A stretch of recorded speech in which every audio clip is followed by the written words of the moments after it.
ಪ್ರೀತಿಯ ಎಲ್ಲ ಆಸರೆ ಟಿ ವಿ ವೀಕ್ಷಕರಿಗೆ ಇದು ನನ್ನ ಸಾಕ್ಷಿ ಈ ಕಾರ್ಯಕ್ರಮಕ್ಕೆ ಆತ್ಮೀಯ ಸ್ವಾಗತ. ಪ್ರಿಯ ವೀಕ್ಷಕರೇ, ಜೀವಿತದಲ್ಲಿ ನಡೆದಂಥ ಅನೇಕ ಘಟನೆಗಳನ್ನು, ಅನೇಕ ನಿಜ ಸಾಕ್ಷಿಗಳನ್ನು, ಯೇಸುಸ್ವಾಮಿ ಮಾಡಿರುವಂಥ ಅದ್ಭುತಗಳನ್ನು, ಅದ್ಭುತ ಕಾರ್ಯಗಳನ್ನು, ಅತಿಶಯ ಕಾರ್ಯಗಳನ್ನು ದೇವರ ನಾಮದ ಮಹಿಮೆಗಾಗಿ ಹಾಗೂ ನಿಮ್ಮೆಲ್ಲರ ಒಂದು ಆತ್ಮಿಕ ಉತ್ತೇಜನಕ್ಕಾಗಿ ಹೇಳುವಂಥ ಕಾರ್ಯಕ್ರಮವಾಗಿದೆ. ಇದು ನನ್ನ ಸಾಕ್ಷಿ ಕಾರ್ಯಕ್ರಮ. ಇಂದು ಕೂಡ ನಮ್ಮ ಮಧ್ಯದಲ್ಲಿ ತಮ್ಮ ಸಾಕ್ಷಿಯನ್ನು ಹಂಚಿಕೊಳ್ಳೋದಕ್ಕಾಗಿ ಸಹೋದರಿ ಶೈಲಜಾ ಅವರಿದ್ದಾರೆ. ಅವರನ್ನು ಈ ಒಂದು ಕಾರ್ಯಕ್ರಮಕ್ಕೆ ನಿಮ್ಮೆಲ್ಲರ ಪರವಾಗಿ ಹಾಗೂ ಆಸರೆ ಟಿ ವಿಯ ತಂಡದ ಪರವಾಗಿ ನಾನು ಆತ್ಮೀಯವಾಗಿ ಸ್ವಾಗತ ಬಯಸ್ತೇನೆ. ಸಿಸ್ಟರ್, ನೀವೇನು ಮಾಡ್ಕೊಂಡಿದ್ದೀರಾ ಸಿಸ್ಟರ್? House wife. ನೀವು ಯಾವ ಊರಲ್ಲಿದ್ದೀರಾ? ನಾವು ಈ ಗಾಡ್ನೂರು ಇಂದ್ರನಗರ, ಶಿವಮೊಗ್ಗ ಡಿಸ್ಟಿಕ್ ಗಾಡ್ನೂರು ಪೋಸ್ಟ್ ಇಂದ್ರನಗರ ಅಲ್ಲೇ. ಓಕೆ, ನಿಮ್ಮ ಹಸ್ಬೆಂಡ್ ಏನು ಮಾಡ್ತಿದ್ದಾರೆ? ಹಸ್ಬೆಂಡ್ BMTC ಡ್ರೈವರ್ ಆಗಿದ್ದಾರೆ.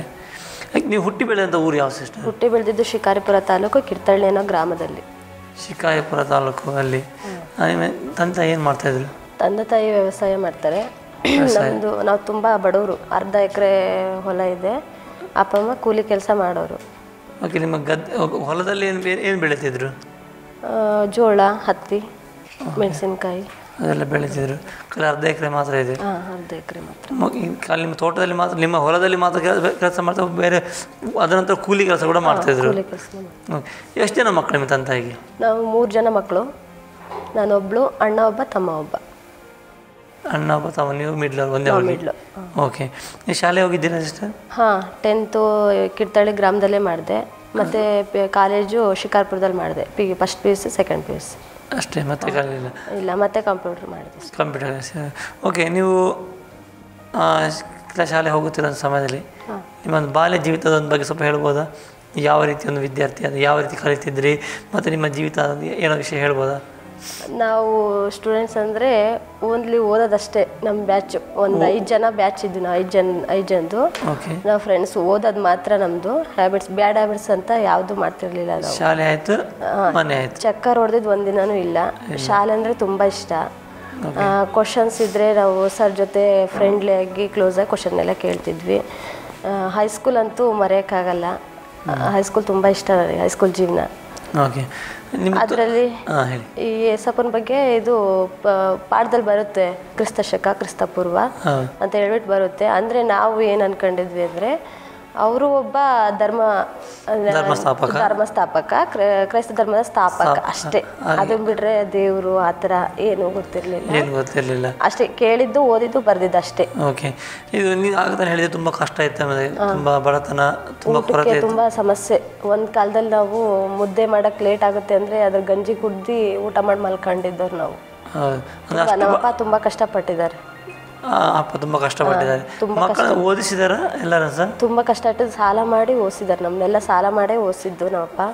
ತುಂಬ ಕಷ್ಟ ಅಂದರೆ ತುಂಬ ಕಷ್ಟದಲ್ಲಿದ್ವಿ ನಾವು. ಓಕೆ, ಅಂದರೆ ಆ ಮನೆ ಹೊಲ ಇತ್ತು, ಅರ್ಧ ಎಕರೆ ಹೊಲ ಇತ್ತು, ಅದರ ಬೆಳೆನೂ ಸಾಕಾಗ್ತಿರ್ಲಿಲ್ಲ? ಇಲ್ಲ, ಅಂದರೆ ನಾವು ಸಾಲ ಮಾಡಿ ನಮ್ಮನ್ನ ಓದಿಸ್ತಿರೋದು. ಆ ಬೆಳೆ ಬಂದಾಗ ಬಡ್ಡಿನೇ ಕಟ್ಟಕ್ಕಾಗದು. ನಾವು ಅಸಲು ಮುಗಿಸ್ತಾನೆ ಇರಲಿಲ್ಲ ನಮ್ಮಪ್ಪ. ಬಡ್ಡಿ 3% ಬಡ್ಡಿ ತಗೊಂಡ್ರೆ ಅದು ಬಡ್ಡಿನೇ ತಿಂಗಳ ಬಡ್ಡಿ ಕಟ್ಟೋದು, ಮತ್ತು ಮನೆ ಮೇಂಟೆನ್ಸು. 3 ಜನ ಮಕ್ಕಳಲ್ವ ನಾವು. ಎಲ್ಲ ಯಾರು ದುಡಿಯೋರಿಲ್ಲ, ನಮ್ಮಪ್ಪ ಒಬ್ಬರೇ ದುಡಿಯೋರು. ನಮ್ಮನ್ನೆಲ್ಲ ಖರ್ಚು ನಮ್ಮಪ್ಪನೇ ನೋಡ್ಕೋಬೇಕಾಗಿತ್ತು. ತಾಯಿಯವರು ಹೋಗೋರು ಕಡಿಮೆ, ಸ್ವಲ್ಪ ಹೋಗೋದು, ಕೂಲಿ ಕೆಲ್ಸಕ್ಕೆ ಹೋಗೋರು ಕಡಿಮೆ ಹೋಗೋದು. ಓಕೆ, ಅಂದರೆ ನಿಮ್ಮ ವಿದ್ಯಾಭ್ಯಾಸಕ್ಕೆ ಏನು ಕೊರತೆ ಮಾಡಲಿಲ್ಲ? ಇಲ್ಲ, ನಾವಪ್ಪ ಸಾಲ ಮಾಡಿದ್ರು ನಾವು ಪೆನ್ ಇಲ್ಲ, ಪೆನ್ಸಿಲಪ್ಪ ಅಂತ ಯಾವತ್ತೂ ಹೇಳಿಲ್ಲ. ನಾವು ಕೇಳೋಕ್ಕಿಂತ ಮುಂಚೆನೇ ತಂದು ಕೊಡೋದು ನಾವಪ್ಪ. ಒಂದು ವರ್ಷಕ್ಕೆ ಇಷ್ಟ ಅಂತಂದೇಳಿ ತಂದು ಇಟ್ಟಿರ್ಬಾರ್ದು. ಓದಕ್ಕೆ ಮಾತ್ರ ಯಾರು ಇದು ಅಡ್ಡಿ ಮಾಡಿದ್ದಿಲ್ಲ.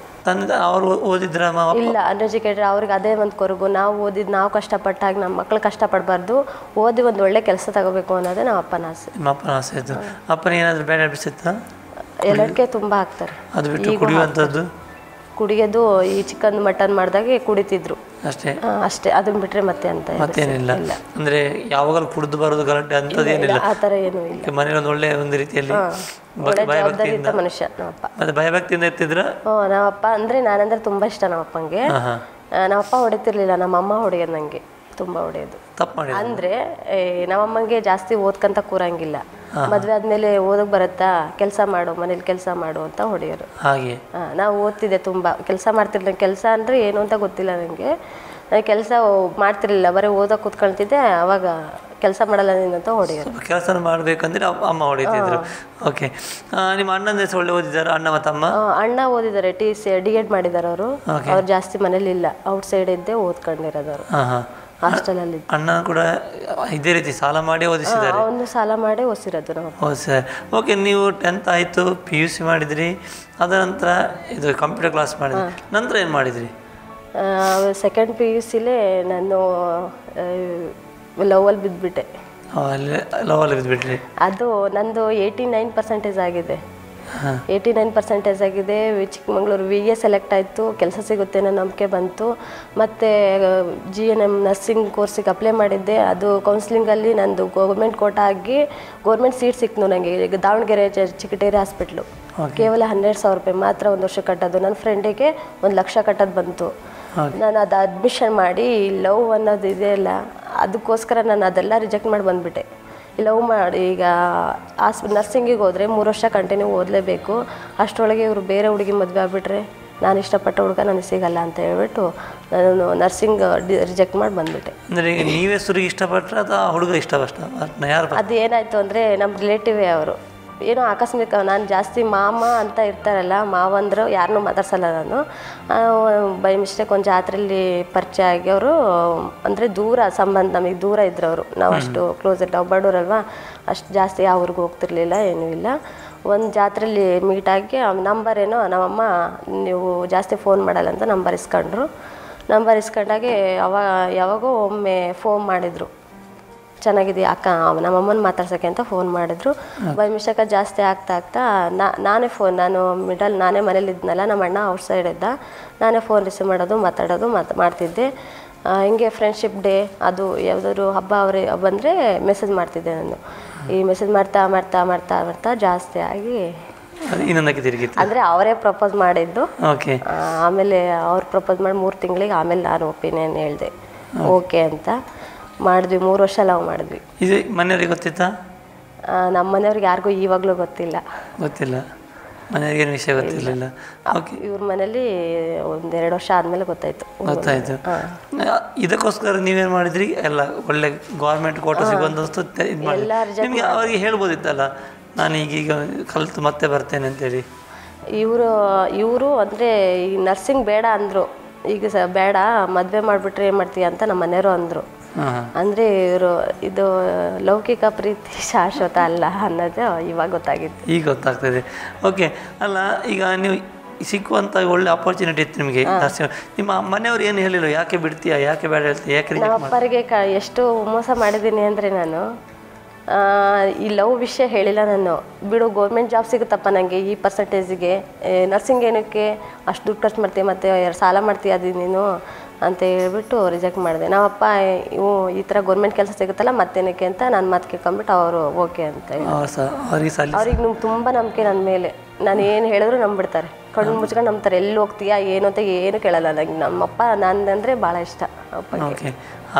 ಹಾಗೆಲ್ಲ ನಂಬ್ಕೊಂಡಿದ್ದ ತಂದೆಗೆ ನೀವು ಮೋಸ ಮಾಡ್ತೀವಿ? ಭಾಳ ಮೋಸ ಮಾಡಿದ್ದೀನಿ ನಾನು, ತುಂಬ ಹತ್ತಿದ್ದೀನಿ. ಮದುವೆ ಆದಮೇಲೆ ನಮ್ಮ ಅಪ್ಪಂಗೆ ಭಾಳ ಮೋಸ ಮಾಡಿಬಿಟ್ಟೆ ನಾನು. ಓಕೆ, ಅದರ ನಂತರ ಮತ್ತೆ ಏನು ಮಾಡಿದೆ? ಮತ್ತೆ ಅವರನ್ನೇ ಮದುವೆ ಆದ್ರೆ? ಇಲ್ಲ, ಆಮೇಲೆ ಇದು BA ಸಿಗುತ್ತೆ ಅಂತ ಇದರಲ್ಲಿದ್ವಲ್ಲ, ಅದೇನೋ ಪೊಲಿಟಿಷಿಯನ್ ಇದು ಹೇಳ್ಬಿಟ್ಟು ಕೋರ್ಟಲ್ಲಿ ಸ್ಟೇ ಆಗ್ಬಿಡ್ತದ್ದು. ನನಗಿಂತ ಬೇರೆಯವ್ರು ನಮ್ಮದೇ ಹೈಯೆಸ್ಟ್ ಇತ್ತಂತ ಪರ್ಸೆಂಟೇಜು, ಆದರೆ ಬೇರೆಯವ್ರಿಗೆ ಹೋಗಿದೆ ಅಂತಂದೇಳಿ ಸ್ಟೇ ಮಾಡಿಬಿಟ್ರು. ಅದು ಆ ಕೆಲಸನೂ ಹೋಗ್ಬಿಡ್ತು. ಆಮೇಲೆ ತುಂಬ ಬೇಜಾರಾಗಿ ಲವ್ ಮಾಡ್ತಾ ಇವ್ರು ರಿಜೆಕ್ಟ್ ಮಾಡೋಕ್ಕೆ ಸ್ಟಾರ್ಟ್ ಮಾಡಿಬಿಟ್ರು ನಮ್ಮ ಮನೆಯವರು. ಅಂದರೆ ನಾವು ಸ್ವಲ್ಪ ದೂರ ಇದ್ವಿ, ಬಡವರು. ಇವರು ಅತ್ತೆ ಇವಂದರೆ ನಮ್ಮ ಅಮ್ಮನ ದೊಡ್ಡಮ್ಮನ ಮನೆ. ಇವರು ನಮ್ಮ ಯಜಮಾನ್ರಿದ್ದಾರಲ್ಲ, ನಮ್ಮ ಅಮ್ಮನ ತಮ್ಮ ಆಗಬೇಕು, ನನಗೆ ಮಾವ ಆಗಬೇಕು. ತುಂಬ ಅಂದರೆ ರಿಜೆಕ್ಟ್ ಮಾಡೋಕತ್ರ ತುಂಬ ನೋವು, ಮನೇಲಿ ಇರೋಕ್ಕಾಗೋದಿಲ್ಲ ಅಂತಂದು ಹೇಳ್ಬಿಟ್ಟು ಬೇರೆ ಕಡೆ ಹೋದೆ ನರ್ಸಿಂಗಿಗೆ. ಮತ್ತೆ ನರ್ಸಿಂಗ್ ಇವರು ಬೇಡ ಹೇಳಿದರು. ಇವ್ರು ಬೇಡ, ನಿನ್ನ ಕಂಡ್ರೆ ಇಷ್ಟ ಇಲ್ಲ ನನಗೆ, ನಾನು ಬೇರೆ ಹುಡುಗಿ ಮದುವೆ ಆಗ್ತೀನಿ, ನೀ ಚೆನ್ನಾಗಿರು, ನಿಮ್ಮಪ್ಪ ನೋಡಿದ ಹುಡುಗನ ಮದುವೆ ಆಗು ಅಂತ ಎಲ್ಲ ಹೇಳ್ಬಿಟ್ರು. ಸರಿ ಅಂತ ಹೇಳ್ಬಿಟ್ಟು ಹೋದೆ. ನೆಕ್ಸ್ಟು ಇವರಿಗೆ ಎಲ್ಲರೂ ಅಂದರೆ ಇವರು ಬೇರೆ ಇನ್ನೊಂದು ಸೈಡು ಲವ್ ಮಾಡ್ತಿದ್ದಾರೆ, ಡಬಲ್ ಸೈಡು ಲವ್ ಮಾಡ್ತಿದ್ದಾರೆ. ಅವ್ರು ಸಿಗ್ತಾರೆ ಅಂತ ಹೇಳ್ಬಿಟ್ಟು ನಾನು ಬಿಟ್ಬಿಟ್ರು.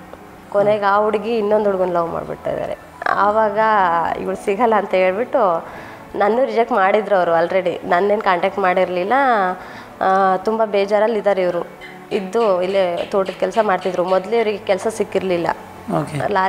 ಲಾರಿ ಡ್ರೈವರ್ ಆಗಿದ್ದರು. ಆವಾಗ ನಾನು ನನಗೆ ತುಂಬ ಅಂದರೆ ಭಾಳ ಪ್ರೀತಿ. ನೋಡಿರಲಿಲ್ಲ ಇವ್ರನ್ನ, ನೋಡೋದಿಲ್ಲ ಜಾಸ್ತಿ, ಓನ್ಲಿ ಫೋನಲ್ಲೇ ನಾನು ಪ್ರೀತಿ ಮಾಡಿರೋದು ಇವ್ರನ್ನ. ಮೀಟಿಂಗ್ ಮಾಡಲ್ಲ ಜಾಸ್ತಿ, ನೋಡೋದಿಲ್ಲ. ನಾವಿರೋ ಶಿಕಾರಿಪುರ, ಇವರಿರೋದು ಗಾಂಧೂರಲ್ಲಿ. ನಾವು ಜಾಸ್ತಿ ಮೀಟ್ ಆಗ್ತಿರ್ಲಿಲ್ಲ, ಫೋನಲ್ಲೇ. ಒಂದಿನ ಫೋನಲ್ಲಿ ಮಾತಾಡಲಿಲ್ಲ ಅಂದರೆ ನೆಮ್ಮದಿ ಇರ್ತಿರ್ಲಿಲ್ಲ ನನಗೆ. ಯಾರು ಫೋನ್ ಮಾಡ್ತೀರಾ, ನೀವು ಮಾಡ್ತೀರಾ ಅವ್ರು ಮಾಡ್ತೀರಾ? ಸ್ಟಾರ್ಟಿಂಗ್ ಅವ್ರು ಜಾಸ್ತಿ ಮಾಡೋರು. ಲವ್ ಸ್ಟಾರ್ಟ್ ಆದಮೇಲೆ ನಾ ಜಾಸ್ತಿ ಮಾಡೋದು. ನೀವು ಜಾಸ್ತಿ. ಓಕೆ. ನಂತರ ನೀವು ಅವ್ರು ರಿಜೆಕ್ಟ್ ಮಾಡಿದ್ಮೇಲೆ ನೀವು ನರ್ಸಿಂಗ್ ಮಾಡ್ಲಿಕ್ಕೆ ಹೋದ್ರಾ? ಹೋದೆ, ಬಟ್ ಇದು ಹೋಮ್ ನರ್ಸಿಂಗ್ ಅಂತಾರಲ್ಲ, ಅದು ಮಾಡಕ್ಕೆ ಹೋಗಿದ್ದು ನಾನು. ಅಟ್ಲೀಸ್ಟ್ ಆ ಒಂದು ಕೆಲಸ ಅಂತ ಇದ್ದರೆ ಇವರಿಂದ ದೂರ ಆಗ್ಬೋದು ಅನ್ನೋ ಕಾರಣಕ್ಕೆ ಹೋಗಿದ್ದೆ. 8 ದಿನ ರಜೆ ಕೊಟ್ಟಿದ್ರು. ಮನೆಗೆ ಬಂದಿದ್ದೆ ನಾನು. ಮನೆಗೆ ಬಂದಿದ್ದೆ, ಇವ್ರ ನೆನಪಾಗ್ಬಿಡ್ತು. ಮನೆಯಲ್ಲಿ ಫೋನ್ ಮಾಡಿದೆ ರಿಟರ್ನು. ಇವ್ರು ಏನಂತ ಅಷ್ಟರೊಳಗೆ ಇದು ಇನ್ಸಿಡೆಂಟ್ ಆಗಿಬಿಟ್ಟಿದೆ ಅವರಿಗೆ. ಆ ಹುಡುಗಿ ಕೈ ಕೊಟ್ಟೋಗಿರೋದು. ಇವರು ಸುಮ್ಮನೆ ಏನಂದ್ರು, ಆಕ್ಸಿಡೆಂಟ್ ಆಗಿಬಿಟ್ಟಿದೆ ನನಗೆ, ನೀನು ಮಾಡಿದ ಮೋಸಕ್ಕೆ ತಲೆ ಫುಲ್ಲು ಬ್ಯಾಂಡೇಜ್ ಹಾಕ್ಬಿಟ್ಟಿದ್ದಾರೆ, ಕಣ್ಣು ಮಾತ್ರ ಕಾಣುತ್ತೆ ಅಷ್ಟೇ ಅಂತ ಹೇಳ್ಬಿಟ್ರು. ಭಾಳ ಬೇಜಾರಾಗ್ಬಿಟ್ಟು ನಾವು ಅಪ್ಪಂಗೆ ಇಲ್ಲೇ ಶಿಕಾರಿಪುರಕ್ಕೆ ಹೋಗಿ ಬರ್ತೀನಪ್ಪ ಅಂತ ಹೇಳಿಬಿಟ್ಟು ನನ್ನ ಫ್ರೆಂಡ್ ಕರ್ಕೊಂಬಂದೆ ಗಾದ್ನೂರಿಗೆ ನೋಡೋಕ್ಕೆ ಅಂತ ಬಂದೆ. ಇವ್ರು ಚೆನ್ನಾಗೇ ಇದ್ದಾರೆ. ಅಂದರೆ ಇವ್ರು ಆವಾಗಲೇ ಏಸಪ್ಪ ನಂಬಿದ್ದಾರೆ. ನಂಬಿ ಪ್ರೇಯರ್ಗೆ ಹೋಗಿದ್ರು. ನಾವು ಬಂದಿದ್ದು ಭಾನುವಾರನೇ. ಅವ್ರು ಪ್ರೇಯರ್ ಮುಗಿಸ್ಕೊಂಡು ಬಂದರು ಮನೆಗೆ. ಬಂದು ನೋಡ್ಕೊಂಡು ಹೋದ್ವಿ. ಅವಾಗೇ ಅವ್ರ ಮನೆಯವ್ರಿಗೆಲ್ಲ ಹೇಳ್ಬಿಟ್ಟಿದ್ದಾರೆ, ಅವಳನ್ನೇ ಮದುವೆ ಆಗೋದು ನಾನು ಅಂತ ಹೇಳಿದ್ದಾರೆ. ಆಮೇಲೆ ಅದೇ ತಿಂಗಳಲ್ಲೇ ಬಂದ್ಬಿಟ್ಟು ನಮ್ಮ ಮನೆಗೆ ಅವ್ರ ಅಮ್ಮ ಕೇಳಿದ್ರು, ನಿಮ್ಮ ಮಗಳು ಕೊಡಪ್ಪ ಅಂತ ಹೇಳ್ಬಿಟ್ಟು. ಆಮೇಲೆ ವರದಕ್ಷಿಣೆ ಎಲ್ಲ ಮಾತಾಡ್ಕೊಂಬಿಟ್ಟು ಮದುವೆ ನಿಶ್ಚಯ ಮಾಡಿದ್ರು. ಮದುವೆ ನಿಶ್ಚಯ ಮಾಡಿದ್ರಿ. ಓಕೆ. ಅಲ್ಲ, ನೀವು ಬೇಜಾರಾಗಲಿಲ್ಲ? ಯಾಕೆ ಸುಳ್ಳು ಹೇಳಿದ್ರೆ ಎಂಬುದಾಗಿ ಆಕ್ಸಿಡೆಂಟ್ ಆಗಿದೆ? ಪ್ರೀತಿ ಅನ್ನತ್ತಲ್ಲ ಕುರುಡು, ಆ ಪ್ರೀತಿ ಅಲ್ಲಿ ಕೂಡ ಪ್ರೀತಿ ಅಡ್ಡ ಬಂತು. ನಿಮಗೆ ಗೊತ್ತಿತ್ತು ಅವ್ರು ಯೇಸು ಸ್ವಾಮಿ ನಂಬ್ತಾ ಇದ್ದಾರೆ ಅಂದ್ರೆ? ಅವರು ಅಷ್ಟು ಕ್ಲಿಯರ್ ಸತ್ಯ ತಿಳ್ಕೊಂಡಿರಲಿಲ್ಲ. ಜಾಸ್ತಿ ನಮ್ಮ ಲವ್ ಮಾಡುವಾಗ ಏಸಪ್ಪ ಅಂತ ಏನೋ ಯಾವಾಗಾದ್ರೂ ಜೀಸಸ್ ಪ್ರೇಯರ್ ಮಾಡು ಅಂತ ಹೇಳಾರಷ್ಟೇ. ಅದನ್ನ ಬಿಟ್ಟು ಜಾಸ್ತಿ ಹೇಳ್ತಿರ್ಲಿಲ್ಲ ನಮಗವರು. ಓಕೆ. ಅಷ್ಟು ಸತ್ಯ ಅವ್ರಿಗಿನ್ನ ಗೊತ್ತಿರಲಿಲ್ಲ ಅವಾಗ. ಅಂದರೆ ಅವರು ಬ್ಯಾಡ್ ಹ್ಯಾಬಿಟ್ಸ್ ಎಲ್ಲ ಮಾಡ್ತಿದ್ರಂತ, ಕುಡಿತಿದ್ರು. ಬೇರೆ ಗೊತ್ತಿತ್ತಾ? ಎಲ್ಲ ಗೊತ್ತಿತ್ತು. ನಾವು ಕುಡಿತೀನಿ ಹೆಂಗೆಲ್ಲ ಹೇಳ್ತಿದ್ರು. ನೀ ಕುಡಿದ್ರೂ ಪರವಾಗಿಲ್ಲ, ನೀನೇ ಬೇಕು ಅಂತಿದ್ದೆ ನಾನು. ಅಷ್ಟು ಪ್ರೀತಿಯಾಗಿ ಹೋಯ್ತು. ಓಕೆ. ನಂತರ ಮನೆಯವ್ರು ಒಪ್ಪಿದ್ರು ನಿಮ್ಮ ಮದುವೆಗೆ? ಅಪ್ಪ ಅಮ್ಮಂಗೆ ಇವತ್ತಿಗೂ ನಾನು ಲವ್ ಮಾಡ್ತಿದ್ದೀನಿ. ಲವ್ ಮಾಡಿದ ಹುಡುಗ ಅಂತ ಗೊತ್ತಿಲ್ಲ, ಅದು ರಿಲೇಷನ್ ಅಲ್ವಾ. ಅವರಾಗೆ ಬಂದು ಕೇಳಿದ್ದಾರೆ ನಮ್ಮ ಮನೆಗೆ ಅಂತ ಹೇಳ್ಬಿಟ್ಟು ನಮ್ಮ ಅಪ್ಪ ಒಪ್ಕೊಂಡ್ರು. ನಮ್ಮ ಅಣ್ಣಂಗೆ ಮಾತ್ರ ಗೊತ್ತಿತ್ತು ನಾನು ಲವ್ ಮಾಡ್ತಿರೋ ವಿಷಯ. ಅವ್ರಿಗೆ ಗೊತ್ತಾಯ್ತು? ನನ್ನ ಮೆಸೇಜ್ ಎಲ್ಲ ನೋಡಿಬಿಟ್ಟು ತುಂಬ ಹೊಡೆದಿದ್ರು ನನಗೆ. ಬೇರೆ ಕಾರಣ ಹೇಳ್ಬಿಟ್ಟು ಮನೇಲಿ, ನೀನು ಈ ಥರ ಮಾಡ್ತೀಯ, ನಾನು ನಿನ್ನ ಬಗ್ಗೆ ಏನೇನೋ ಕನ್ಸ್ಕೊಂಡಿದ್ದೆ, ಚೆನ್ನಾಗಿ ಓದ್ತೀಯ ಅಂತ ತುಂಬ ಹೊಡೆದ್ಬಿಟ್ಟಿದ್ದೆ. ಆದರೂ ಬಿಟ್ಟಿದ್ದಿಲ್ಲ. ಅವ್ರು ಕೊಟ್ಟಿರೋ ಫೋನೆಲ್ಲ ಇಸ್ಕೊಂಡ್ರು. ಸ್ವಂತ ನಾ ಕೂರಿಸಿರೋ ದುಡ್ಡಲ್ಲಿ ಫೋನ್ ತಗೊಂಡು ಮೆಸೇಜ್ ಮಾಡ್ತಿದ್ದೆ ನಾನು. ಅಷ್ಟು ತಲೆಯಲ್ಲೆಲ್ಲ ಲವ್ ಅದೇ ತುಂಬ ಹೋಗ್ಬಿಟ್ಟಿತ್ತು. ಅಷ್ಟು ಆ ರೀತಿ ಇದ್ರಿ. ಓಕೆ. ನೀವು ಮದುವೆ ಆಗಿ ಬಂದ್ರಿ. ಮತ್ತೆ ನಿಮಗೆ ಈ ಕ್ರಿಸ್ತನ ಬಗ್ಗೆ ಹೇಗೆ ಗೊತ್ತಾಯ್ತು ನಿಮಗೆ? ಅದೇ ಹೇಗೆ ಗೊತ್ತಾಯಿತು ಅಂದರೆ, ಮದುವೆ ನಿಶ್ಚಯ ಆಯಿತು. ಇವರು ಓನ್ಲಿ ವರದಕ್ಷಿಣೆ ಕಡಿಮೆ, ನಮ್ಮ ಅಜ್ಜಿ ಸಂಬಂಧ ಹೇಳ್ಬಿಟ್ಟು ಕಡಿಮೆ ಅಂತ ಮಾಡ್ಕೊಂಬಂದಾರೆ. ಮದುವೆ ಮನೆಗೆ ಹೋಗಿ ತಿಳಿಸಿದ್ರು, ಈ ಥರ ನಿಶ್ಚಯ ಮಾಡ್ಕೊಂಬಂದ್ವಿ ಅಂತ ಹೇಳಿದ ನಮ್ಮತ್ತೆ. ಅವ್ರ ಮನೆಯಲ್ಲೆಲ್ಲ ಆಪೋಸಿಟ್ ಮಾಡಿದರು. ಅಂದರೆ ಆ ಟೈಮಲ್ಲಿ ಅವರಿಗೆ ಕೆಲಸ ಸಿಕ್ಬಿಡ್ತು, ಗೌರ್ಮೆಂಟ್ ಕೆಲಸ. ನೀನು ಇಷ್ಟು ಚೀಪಾಗಿ ಮಾತಾಡ್ಕೊಂಬಂದೀಯ, ನೀನೇ ಮಾಡ್ಕೊಂಬಂದ್ವಿ ಮೊಮ್ಮಗಳಾದರೆ ಅಂತೆಲ್ಲ ಆಪೋಸಿಟ್ ಮಾಡಿದರು.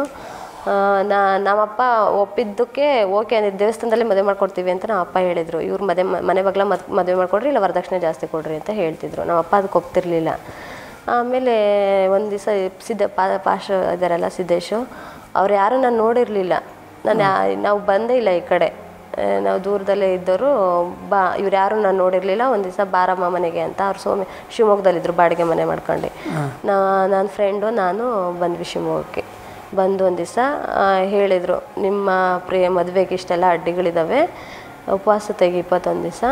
ಏಸಪ್ಪನ ಮುಂದೆ ಏಸಪ್ಪನ ಸತ್ಯ ತಿಳಿಸಿದರು. ನಮ್ಮ ಕರ್ತನಾದ ಒಬ್ಬರೇ ದೇವರು, ಒಬ್ಬರೇ ಏಸಪ್ಪ ಅಂತ. ಓಕೆ. ಅವ್ರಿಗೆ ಕೂಡ ನಂಬಿದ್ರ? ಏಕ್ದ ನಾನು ಸ್ವಾರ್ಥಕ್ಕಾಗಿ ನಂಬಿದ್ದವಾಗ. ಯಾಕಂದರೆ ನನ್ನ ಪ್ರೀತಿ ಬೇಕಿತ್ತಲ್ಲ, ನಾನು ಹುಡುಗ ಅವನ್ನೇ ಮದುವೆ ಆಗಬೇಕು ಅಂತಂದು ಹೇಳ್ಬಿಟ್ಟು ನಂಬಿದರೆ ಮದುವೆ ಆಗುತ್ತೇನೋ. ಈಗ ಒಬ್ಬ ದೇವರಿಗೆ ಮೊದಲು ಜೀವಿತದಲ್ಲಿ ಒಬ್ಬರು ದೇವ್ರಿಗೆ ಹೇಳ್ಕೊಂಡ್ರೆ ಅದಾಗುತ್ತೇನೋ ಆ ಥರ ನಂಬಿ ಉಪವಾಸ ತೆಗೆದೆ ನಾನು. ಆ ಥರದಲ್ಲಿ ಸ್ವಾರ್ಥಕ್ಕಾಗಿ ನಂಬಿದ್ದು ಫಸ್ಟ್ ಸ್ಟಾರ್ಟಿಂಗ್. ಮತ್ತೆ ಮದುವೆ ಆಯಿತು? ಹಾಂ, ಮದುವೆ ತುಂಬ ಕಿರಿಕಿರಿ, ಯಾರಿಗೂ ಇಷ್ಟ ಇಲ್ಲ ಇವ್ರ ಕಡೆ. ನಮ್ಮ ಕಡೆ ಬಡವರು ತುಂಬ ಬಡತನ ನಮಗೆ. ನಮ್ಮ ಮದುವೆ ಮಾಡಿದ್ದು ನಮ್ಮಪ್ಪ ಸಾಲ ಮಾಡಿ, ಬಡ್ಡಿಗೆ ಯಾರು ಹೆಲ್ಪಿಂಗ್ ಯಾರಿಗೂ ಇಲ್ಲ. ನಮ್ಮಪ್ಪಂಗೆ ಯಾರೂ ಹೆಲ್ಪ್ ಮಾಡೋರಿಲ್ಲ. ನಮ್ಮಪ್ಪನೇ ಹಿರೇ ಮಗ, ನಮ್ಮ ಅಜ್ಜಂಗೆ ಯಾರೂ ಹೆಲ್ಪ್ ಮಾಡೋರಿಲ್ಲ. ನಮ್ಮಪ್ಪ ಸಾಲ ಮಾಡಿ ಮದುವೆ ಮಾಡಿದ್ರು. ಹಾಂ. ಓಕೆ, ಮತ್ತು ನೀವು ಗಂಡನ ಮನೆಗೆ ಬಂದಿರಿ. ಹಾಂ, ಗಂಡನ ಮನೆ ಬಂದೆ. ಆದರೆ ನೀವು ಯೇಸು ಸ್ವಾಮಿ ಬಗ್ಗೆ ನಿಮಗೆ ಕರೆಕ್ಟ್ ಸರಿಯಾಗಿ ನೀವು ಯಾವಾಗ ತಿಳ್ಕೊಂಡ್ರಿ? ಅಂದರೆ ನೀವು ಮದುವೆ ಸಮಯದಲ್ಲಿ ನಿಮ್ಮ ಗಂಡ ಅವರು ಸರಿಯಾಗಿ ಮನಸಾಂತರ ಹೊಂದಿದ್ರ? ಹಾಂ, ಅವಾಗ ಕುಡ್ತಾ ಎಲ್ಲ ಬಿಟ್ಟಿದ್ರು ಅವರು. ಓಕೆ. ಬಟ್ ಹೆಣ್ಮಕ್ಳದ್ದು ಸ್ವಲ್ಪ ಇತ್ತು. ತೀರಾ ಒಂದು ಅಲ್ಲಿ ಶಿವಮೊಗ್ಗಕ್ಕೆ ಒಂದು ಮದುವೆ ಆದಮೇಲೆ ವಾರ ಭಾನುವಾರ ಎಲ್ಲ ಚರ್ಚಿಗೆ ಕರ್ಕೊಂಡು ಹೋಗೋರು. ತಿಳಿತಾ ಮೊದಲೇ ಪಾಪು ಹೆರಿಗೆ ಆಯ್ತು ನನಗೆ. ಆ ಪಾಪು ನಮ್ಮ ಪಾಪಗಳ ಫಲ, ತಂದೆ ತಾಯಿಗಳ ದೋಷ ಫಲ ಮಕ್ಕಳ ಮೇಲೆ ಅಂತ ಹೇಳ್ತಾರಲ್ಲ, ಹಾಗೆ ನನ್ನ ಮಗಳು 7 ತಿಂಗಳಿಗೆ ಹುಟ್ಟುಬಿಟ್ಲು. ಬೆಕ್ಕಿನ ಮರಿನೂ ಸಣ್ಣಗಿರುತ್ತಲ್ಲ ಅಷ್ಟು ಸಣ್ಣಕ್ಕಿದ್ಲು. ಡಾಕ್ಟ್ರು ಸೈನ್ ಮಾಡಿರಿ ನಿಮ್ಮ ಮಗು ಉಳಿಯೋದಿಲ್ಲ ಅಂತ ಅಂದರು. ನಮ್ಮ ಸಭೆಯಲ್ಲಿರೋರೆಲ್ಲರೂ ಉಪವಾಸ ಪ್ರಾರ್ಥನೆ ತೆಗೆದು ಅವಳನ್ನ ಬದುಕಿಸಿ ಜೀವಂತ ಸಾಕ್ಷಿಯಾಗಿ ಕೊಟ್ಟಿದ್ದಾರೆ. ಸಾಕ್ಷಿ ಇದ್ದಾಳೆ. ಅವಾಗ ನಮ್ಮ ನಂಬಿಕೆ ಇನ್ನೂ ಹೆಚ್ಚಾಯಿತು. ಓಕೆ. ಮತ್ತೆ ಸರ್ ಜಾಸ್ತಿ ಮತ್ತೆ ನಿಮಗೆ ಹಾಗೆ ಜಾಸ್ತಿ ನಂಬಿಕೆ? ನನ್ನ ನಂಬಿಕೆ ಜಾಸ್ತಿ ಆಯ್ತು. ನಮ್ಮ ಮನೆಯವರಿಗೆ ಥಿಂಕಿಂಗ್ ಜಾಸ್ತಿ. ಅವರು ಯಾವ ಸತ್ಯ ಯಾವ ಸುಳ್ಳು ಅಂತ ಥಿಂಕ್ ಮಾಡ್ತಾರೆ. ಅವ್ರಿಗೆ ಏಕದಮ್ ನಂಬಿ ರಕ್ಷಣೆ ಹೊಂದಿಲ್ಲ. ಏನೋ ಬೇರೆಯವ್ರ ಭಯಕ್ಕೆ ಫಸ್ಟಿಗೆ ಇದು ಮಾಡಿದ್ದು, ಆಮೇಲೆ ಥಿಂಕ್ ಮಾಡ್ತಾ ಯಾವ ಸತ್ಯ ಯಾವ ಸುಳ್ಳು ಅಂತ ಅವರು ಇವಾಗ ದೇವರಲ್ಲಿ ತುಂಬ ಗಾಢವಾಗಿ ಪ್ರಾರ್ಥನೆಯಲ್ಲಿದ್ದಾರೆ. ಅದ ನಂತರ ಅವರು ಕುಡಿಯುವಂಥದ್ದೆಲ್ಲ ಬಿಟ್ಟಿದ್ದಾರೆ, ಹಾಗೆ ಬಿಟ್ಟಿದ್ದಾರೆ. ಮತ್ತೆ ಬೇರೆ ಸಂಬಂಧ ಇದೆಲ್ಲ ಬಿಟ್ಟರೆ ಮತ್ತೆ ಎಲ್ಲ ಫ್ರೆಂಡ್ಸ್ ಸರ್ಕಲ್ ಇಲ್ಲ, ಮತ್ತು ಬೇರೆ ಹೆಣ್ಮಕ್ಳ ಸಹವಾಸ ಯಾರ್ದು ಇಲ್ಲ. ಮೊದಲಿಂದ ಎಲ್ಲ ಜೀವಿತಕ್ಕೆ ಫುಲ್ ಸ್ಟಾಪ್ ಇಟ್ಟಿದ್ದಾರೆ. ಫುಲ್ ಸ್ಟಾಪ್ ಆಯ್ತು. ಈಗ ಸಂತೋಷವಾಗಿದ್ದೀರಿ. ಓಕೆ. ನಿಮ್ಮ ಮನೆಯವರಿಗೆ ನಿಮ್ಮ ತಂದೆ ತಾಯಿ ಅವರಿಗೆ ಕ್ರಿಸ್ತನ ನಂಬಿಕೊಂಡಿದ್ದಾರಾ? ಯಾಕಂದರೆ ನೀವು ಕ್ರಿಸ್ತನ ನಂಬುವಾಗ ಅವರಿಗೆ ನಮ್ಮ ಅಣ್ಣ ಇನ್ನೂ ವಿರೋಧ ಮಾಡ್ತಾನೆ. ನಮ್ಮ ಕಂಡ್ರೆ ಅಷ್ಟು ಇಷ್ಟಪಡಲ್ಲ ಅವನು. ಮೊದಲು ಅದು ಲವ್ ಮಾಡುವಾಗ ಗೊತ್ತಾಯ್ತಲ್ಲ, ಆವಾಗಿಂದ ನಾನು ಇಷ್ಟಪಡಲ್ಲ. ಇವಾಗ ಇನ್ನೂ ಏಸಪ್ಪು ನಂಬಿದ ಮೇಲೆ ಇನ್ನೂ ಇಷ್ಟಪಡ್ತಿಲ್ಲ ಅವನು. ನೀನು ಬಿಟ್ಬಿಟ್ಟಲ್ಲ ಇದನ್ನು ಅಂತ ಹೇಳ್ಬಿಟ್ಟು ಇದು ಮಾಡ್ತಾನೆ. ನಮ್ಮ ಅಪ್ಪ ಅಮ್ಮ ನಿಮ್ಮ ದೇವ್ರು ನಿಮಗವ, ನಮ್ಮ ದೇವ್ರು ನಮಗಮ್ಮ ಅಂತ ಹೇಳ್ತಾರೆ. ಮತ್ತೆ ಅವ್ರೇನು ವಿರುದ್ಧ ಮಾತಾಡೋದಿಲ್ಲ ಅವರು? ನಮ್ಮ ಅಪ್ಪ ಅಮ್ಮ ನನ್ನ ವಿರುದ್ಧ ಮಾತಾಡಲ್ಲ, ನಮ್ಮ ಅಣ್ಣ ಮಾತ್ರ ಮಾತಾಡ್ತಾನೆ. ಅವರು ಮತ್ತೆ ಯೇಸು ಸ್ವಾಮಿ ಬಳಿಗೆ ಅವ್ರು ಇನ್ನೂ ಸಹ ಬರಲಿಲ್ಲ. ಹಾಗಾದ್ರೆ ಕ್ರಿಸ್ತನ ಇಲ್ಲ, ಅದು ಎಲ್ಲ ದೇವ್ರುಗಳು ಹೇಗಪ್ಪ ಹಾಗೆ ನಂಬ್ತೀವಿ ಬರ್ತೀವಿ ಅಂತ ಹೇಳ್ತಾರೆ ಅಷ್ಟೇ. ಓಕೆ. ಈಗ ನೀವು ಕುಟುಂಬವಾಗಿ ಹೇಗಿದ್ದೀರಾ? ನಿಮ್ಮ ಕುಟುಂಬ, ನೀವು ಮತ್ತು ನಿಮ್ಮ ಗಂಡ ಚೆನ್ನಾಗಿದ್ದೀವಿ. ನನಗೆ ಎರಡು ಮಕ್ಕಳು, ಒಂದು ಗಂಡು ಒಂದು ಹೆಣ್ಣು. ನಮ್ಮ ಯಜಮಾನ್ರು ಬೆಂಗಳೂರಿಂದ ವಾರಕ್ಕೊಮ್ಮೆ ಬರ್ತಾರೆ. ಶನಿವಾರ ಬರ್ತಾರೆ, ಭಾನುವಾರ ಪ್ರೇಯರ್ ಮುಗಿಸ್ಕೊಂತಾರೆ, ಸೋಮವಾರ ಹೋಗ್ತಾರೆ. ಡ್ರೈವರ್ ಆಗಿದ್ದಾರೆ. ಓಕೆ. ನಿಮ್ಮ ಮನೆಯಲ್ಲಿ ಅಥವಾ ಅಂದರೆ ಅತ್ತೆ ಮನೆಯಲ್ಲಿ ಗಂಡನ ಮನೆಯಲ್ಲಿ ನೀವೆಲ್ಲಿ ಯಾವ ರೀತಿ ಇದ್ದೀರಾ ಈಗ? ಚೆನ್ನಾಗೇ ಇದ್ದೀವಿ. ಮೊದಲು ನಮ್ಮ ದೊಡ್ಡ ಮಾಮ, ನಾವು, ನಮ್ಮಮ್ಮ, ನಮ್ಮ ಅತ್ತೆ, ನಮ್ಮ ದೊಡ್ಡಕ್ಕ, ಅವ್ರ ಮಕ್ಕಳು ಎಲ್ಲ ಜೊತೆಗಿದ್ವಿ. ಇವಾಗೆಲ್ಲ ಸಪ್ರೇಟ್ ಆಗಿದ್ವಿ. ಈಗ ನೀವೊಂದು ಬೇರೆ ಇದ್ದೀರಾ? ಬೇರೆ ಇದೆ. ಬೇರೆ ಮನೆ ಮಾಡ್ಕೊಂಡಿದ್ದೀರಾ? ಇಲ್ಲ, ನಮ್ಮ ಅಜ್ಜ ಇರುವಾಗಲೇ ಮನೆ ಕಟ್ಟಿದ್ರು. 3 ಮನೆಗಳು, 3 ಮಕ್ಕಳಿಗೂ ಒಂದೊಂದು ಮನೆ ಕೊಟ್ಟಿದ್ದಾರೆ. ಓಕೆ. ನೀವೊಂದು ಬೇರೆ ಅಂದರೆ ನೀವು ನಾನು ಇವಾಗಿರೋದು ನಾನು ನನ್ನ ಮಕ್ಕಳು ಅಷ್ಟೇ. ಗಂಡ ಬಂದು ಹೋಗ್ತಾ ಇರ್ತಾರೆ. ಸಂತೋಷವಾಗಿದ್ದೀರಾ? ಜಗಳ ಬರ್ತವೆ, ಬರಲ್ಲ ಅಂತ ಹೇಳಲ್ಲ. ಆದರೆ 2-3 ದಿನ ಇಲ್ಲ, ಮತ್ತೆ ಬೆಳಕರದೆ ಖಂಡಿತ. ಯಾಕಂದರೆ ಕುಟುಂಬ ಅಂತ ಹೇಳಿದ್ಮೇಲೆ ಹೋಗ್ತಿರುತ್ತೆ, ಅದು ಬರುತ್ತೆ ಹೋಗುತ್ತೆ. ಒಂದು ಪ್ರೀತಿ ಒಂದು ಇದ್ರೆ ಅಷ್ಟು ಸಾಕು. ಪ್ರೀತಿ ಯಾವಾಗಲೂ ಇರುತ್ತೆ. ಆ ಪ್ರೀತಿ ಜಾಸ್ತಿ ಅದ ಸ್ವಲ್ಪ ಸಿಟ್ಟು ಬರುತ್ತೆ. ಅದು ಉಕ್ಕಿ ಹರಿತದೆ. ಅದೇ. ಓಕೆ. ಅಂದರೆ ಓಕೆ. ಆದರೆ ಈಗ ನೀವು ಏನು ಹೇಳ್ತಾ ಇದ್ದೀರಿ? ನೀವು ಮೊದಲು ಅದನ್ನು ಆ ಟೈಮಲ್ಲಿ ಮಾಡ್ತಿದ್ದ ಪ್ರೀತಿ ಇವಾಗ ಏನು ಅನಿಸುತ್ತೆ, ಈಗ ಮೊದಲು ಜನಗಳು ಮಾಡ್ತಿರೋ ಪ್ರೀತಿ ಈ ಶಾರೀರಿಕವಾಗಿ ಮಾತ್ರ ಮೇಲ್ ನೋಡಿ ಮಾಡ್ತಾರೆ. ಯಾರ ಜೊತೆಗಿಲ್ಲ. ಈಗ ನಾನು ನನ್ನ ಮಕ್ಳು ಇರ್ತೀವಿ ಅಂತ ಆದರೆ ನನ್ನ ಜೊತೆ ಯಾವಾಗಲೂ ನಮ್ಮ ಹೆಸಪ್ಪ ಇರ್ತಾರೆ.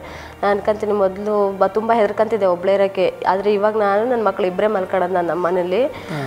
ಆದರೆ ಏನಂತ ಹೇಳ್ಕೊಂತೀನಿ ಅಂದರೆ, ಯಾರಿಲ್ಲ ಅಂದರೂ ಪರವಾಗಿಲ್ಲ, ಈ ಜನ ನಂಬ್ಕೊಂಡು ಜೀವನ ಮಾಡಿದ್ರೆ ಆಗಲ್ಲ. ನನ್ನ ಜೊತೆ ಯಾವಾಗೂ ನನ್ನ ಜೊತೆ ಹೆಸಪ್ಪ ಇರ್ತಾರೆ. ನಾ ಮಲ್ಕೊಂಡಿರ್ಬೋದು, ನಾನು ಕಾಯ್ತಿರೋದು ನನ್ನ ದೇವರಿದ್ದಾರೆ ಅಂತ ಅನ್ಕೊಂತೀನಿ. ಖಂಡಿತ. ಅದು ನನ್ನ ದೂತರಿಟ್ಟು ಕೂಡ ಕಾಯ್ತಾ ಇರ್ತಾನೆ. ನಮ್ಮ ಮನೆ ಸುತ್ತಲೂ ಯಾವಾಗಲೂ ದೇವದೂತರು ಇರ್ತಾರೆ. ಯಾವ ದುಷ್ಟ ಶಕ್ತಿಗಳು ಮುಟ್ಲಿ. ಓಕೆ. ಈಗ ನಿಮ್ಮ ಮಕ್ಕಳು ಏನು ಮಾಡ್ತಿದ್ದಾರೆ? ಒಬ್ಳಿಗೆ 3 ವರ್ಷ, ಒಬ್ಬನಿಗೆ 2 ವರ್ಷ. ಸ್ಕೂಲ್ ಹೋಗ್ತಾಳೆ, ಪ್ರೀ ನರ್ಸರಿ ಹೋಗ್ತಾಳೆ. ಸರಿ, ಹೋಗ್ತಾ ಇದ್ದಾರೆ. ಓಕೆ. ನಿಮ್ಮ ಮುಂದೆ ನೀವು ಏನು ಮಾಡಬೇಕಂತ ಇದ್ದೀರಾ ಸಿಸ್ಟರ್ ನೆಕ್ಸ್ಟ್?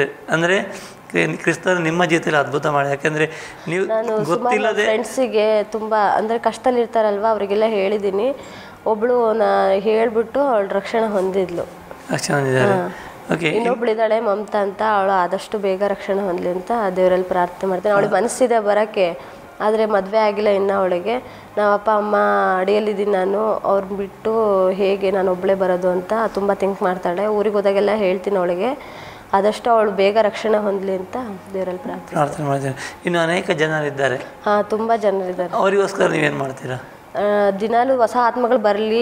ನನಗೆ ಇನ್ನೊಂದು ಏನಂದರೆ, ಏನಾದರೂ ಮಾತಾಡುವಾಗ ಸುವಾರ್ತೆ ಹೇಳುವಾಗ ತಪ್ಪು ಹೇಳ್ಬಿಡ್ತೀನೇನೋ, ತಪ್ಪಾಗ್ಬಿಡುತ್ತೇನೋ ಅಂತ ಭಯ ಸ್ಟಾರ್ಟ್ ಆಗುತ್ತೆ ನನಗೆ. ಆಮೇಲೆ ನಾನು ಮಾತಾಡೋದ ಅರ್ಥ ಇನ್ನೊಂದು ಅರ್ಥ ತಿಳ್ಕೊಂಬಿಡ್ತಾರೇನೋ ಅಂತ ಭಯ ಇರುತ್ತೆ. ಆ ಭಯನ ಹೋಗಲಾಡಿಸ್ಲಿ ಅಂತ ದೇವ್ರ ಹತ್ರ ಯಾವಾಗೂ ಬೆಳ್ಕೊತೀನಿ. ಮತ್ತು ಹೊಸ ಆತ್ಮಗಳು ಬರಲಿ, ಅದಕ್ಕೆ ನಾನು ಸುವಾರ್ತೆ ಸಾರ ಅವಕಾಶ ನನಗೆ ಕೊಡಲಿ ಅಂತ ನಾನು ಕೇಳ್ಕೊಂತೀನಿ. ಇಷ್ಟ ನೋಡಿ, ನಮಗೆ ದೇವರು ಕೊಟ್ಟಿರೋದು ಬಲ, ಶಿಕ್ಷಣ, ಧೈರ್ಯದ ಆತ್ಮ. ಯಾಕೆಂದರೆ ಅದು ನಮಗೆ ಹೇಳಿತಂದ ಆತ್ಮ ಅಲ್ಲ. ನೀವು ಕರ್ತನಲ್ಲಿ ಕೇಳಿಕೊಳ್ಳೋದು ಆತ್ಮ ನಿಮಗೆ ಧೈರ್ಯದ ಆತ್ಮ ಖಂಡಿತ ಕೊಟ್ಟೇ ಕೊಡ್ತಾನೆ. ಯಾರಾದರೂ ಬಂದರೆ ಮೊನ್ನೆ ಮಾತಾಡುವಾಗ ಅದೇ ಥರ ಅನ್ನಿಸ್ತು. ಮಾತಾಡ್ತಾ ನನಗೆ ಭಯ ಇರಲಿಲ್ಲ. ಮಾತಾಡ್ತಾ ದೇವ್ರ ಬಗ್ಗೆ ಹೇಳ್ತಾ ಇದ್ದೆ. ಖಂಡಿತ ದೇವರು ನಿಮ್ಮನ್ನು ಬಲಪಡಿಸ್ತಾನೆ. ನೀವು ಆತನ ಇನ್ನೂ ಹೆಚ್ಚಾಗಿ ಆತನ ಆದುಕೊಳ್ಳುವಾಗ ದೇವರು ಅನೇಕ ಜನರಿಗೆ ಸಾಕ್ಷಿಯನ್ನಾಗಿ ಇಟ್ಟಿರ್ತಾನೆ. ನೀವೊಂದು ಲೋಕದ ಪ್ರೀತಿ ನೋಡಿಕೊಂಡು ಆ ರೀತಿಯಾಗಿ ಬಂದರೂ ಕೂಡ ಒಂದು ಕ್ರಿಸ್ತನ ಉದ್ದೇಶ ನಿಮ್ಮ ಜೀವಿತದಲ್ಲಿ ಇತ್ತು. ಅದರ ಕ್ರಿಸ್ತನ ನೆರವೇರಿಸ್ತಾ ಇದ್ದಾನೆ. ಕ್ರಿಸ್ತನ ನಿಮ್ಮ ಜೀವಿತದಲ್ಲಿ ಅದ್ಭುತ ಕಾರ್ಯಗಳನ್ನು ಮಾಡ್ತಾ ಇದ್ದಾನೆ. ನೀವು ಇಲ್ಲಿವರೆಗೆ ಬಂದು ನಿಮ್ಮ ಅಮೂಲ್ಯ ಸಾಕ್ಷಿ ನಮ್ಮ ಜೊತೆ ಹಂಚಿಕೊಂಡಿದ್ದೀರಿ. ನಿಮ್ಮ ದೇವರು ಹೆಚ್ಚಾಗಿ ಆಶೀರ್ವಾದ ಮಾಡಲಿ. ನೀವು ನಿಮ್ಮ ಕುಟುಂಬ ಸಮೇತವಾಗಿ ಇನ್ನೂ ಹೆಚ್ಚಾಗಿ ಕ್ರಿಸ್ತನಲ್ಲಿ ಪ್ರಜ್ವಲಿಸಲಿ ನಾವು ಪ್ರಾರ್ಥನೆ ಮಾಡ್ತೇವೆ. ನಿಮ್ಮ ತುಂಬ ಧನ್ಯವಾದಗಳು. ಪ್ರಿಯ ವೀಕ್ಷಕರೇ, ಸಹೋದರಿ ಶೈಲಜಾ ಇವರ ಸಾಕ್ಷಿಯನ್ನು ನೀವು ಕೇಳಿದ್ರಿ ಪ್ರಿಯರೇ. ಇವರ ಜೀವಿತದಲ್ಲಿ ದೇವರು ಅದ್ಭುತ ಕಾರ್ಯ ಮಾಡಿದ್ದಾರೆ. ಅಷ್ಟು ಮಾತ್ರವಲ್ಲ, ಲೋಕದ ರೀತಿಯಲ್ಲಿ ಒಂದು ಪ್ರೀತಿಯನ್ನು ಆಶಿಸ್ಕೊಂಡು ಬಂದರು. ಆದರೆ ಆ ಥರ ಅವರು ಇಲ್ಲಿ ಬಂದ ಮೇಲೆ ನಿಜ ಕ್ರಿಸ್ತನ ಪ್ರೀತಿನ ಅವರು ಅರಿತುಕೊಂಡು ಪ್ರಿಯರೇ, ಅದೇ ನಿತ್ಯ ಜೀವಕ್ಕೆ ಕರ್ಕೊಂಡು ಹೋಗುವಂಥ ಪ್ರೀತಿ, ಅದೇ ತಮ್ಮ ಜೀವಿತವನ್ನು ತಮ್ಮ ಬಾಳನ್ನು ಬೆಳಗುವಂಥ ಪ್ರೀತಿ ಎಂಬುದಾಗಿ ಅರಿತುಕೊಂಡರು. ಅದೇ ಪ್ರೀತಿಯನ್ನು ನೀವು ಕೂಡ ಹೊಂದಲಿಕ್ಕೆ ಸಾಧ್ಯ ಉಂಟು. ನೀವು ಕ್ರಿಸ್ತನ ಅಂತ ಅರಿತುಕೊಳ್ಳೋದಾದರೆ ನಿಮ್ಮ ಜೀವಿತದಲ್ಲಿ ದೇವರು ಅದ್ಭುತ ಕಾರ್ಯ ಮಾಡ್ತಾನೆ. ಮುಂದಿನ ಸಂಚಿಕೆಯಲ್ಲಿ ಇನ್ನೊಂದು ಸಾಕ್ಷಿ ನಿಮ್ಮ ಮುಂದೆ ಬರಲಿಕ್ಕಿದ್ದೇವೆ. ಅಲ್ಲಿವರೆಗೆ ತಪ್ಪದೇ ವೀಕ್ಷಿಸಿ ಆಸರೆ ಟಿವಿ. ವಂದನೆಗಳು.